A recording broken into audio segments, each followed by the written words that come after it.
മാന്യപ്രേക്ഷകർക്ക് Vishnu creation എന്ന YouTube ചാനലിലേക്ക് സ്വാഗതം. ക്ഷേമ പെൻഷനുമായി ബന്ധപ്പെട്ട വാർത്തകൾക്കായി നിങ്ങൾ ഈ ചാനൽ സബ്സ്ക്രൈബ് ചെയ്യൂ. എന്നാൽ നേരെ വീഡിയോയിലേക്ക് പോവാം.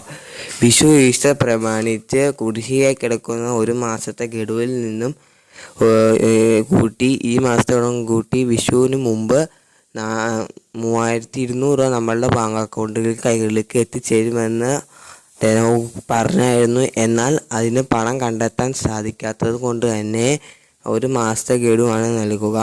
വിഷുവിന് മുമ്പ് തുക വിതരണം ആരംഭിക്കുന്നതിനാൽ തന്നെ ഇന്നോ നാളെയായിട്ട് വിതരണം ആരംഭിക്കും. മസ്റ്ററിങ് ചെയ്ത എല്ലാവരുടെ ബാങ്ക് അക്കൗണ്ടുകളിലേക്കും കൈകളിലേക്കും തുക എത്തിച്ചേരും. കുടിശ്ശികയായി കിടക്കുന്ന 3 മാസത്തിൽ നിന്നും ഒരു മാസ ക്ഷേമ പെൻഷൻ ഗഡു ഈ മാസം അവസാനത്തോടെ നൽകാൻ സാധ്യതയുണ്ട്. പുതുവർഷം ആയതിനാൽ സർക്കാർ കൂടുതൽ തുക കടം എടുക്കാനും സാധ്യതയുണ്ട്. 27 ലക്ഷം വരുന്ന ജനങ്ങൾക്ക് ആദ്യം ബാങ്ക് അക്കൗണ്ടുകളിലേക്ക് എത്തിച്ചേരും. പിന്നെ ബാക്കിയുള്ളവർക്ക് സഹകരണ സംഘം വഴി കൈകളിലേക്ക് എത്തിച്ചേരും. രജിസ്റ്റർ ചെയ്ത എല്ലാവർക്കും തുക എത്തിച്ചേരും. കേന്ദ്രവിഹിതം മേടിക്കുന്നവർക്ക് ആദ്യം 100-200 രൂപ കുറഞ്ഞ ബാങ്ക് അക്കൗണ്ടുകളിലേക്ക് എത്തിച്ചേരും. പിന്നെ ഇത് വിതരണം ചെയ്ത് കഴിയുമ്പോഴേക്കും അവർക്ക് ബാക്കിയുള്ള തുക ബാങ്ക് അക്കൗണ്ട്.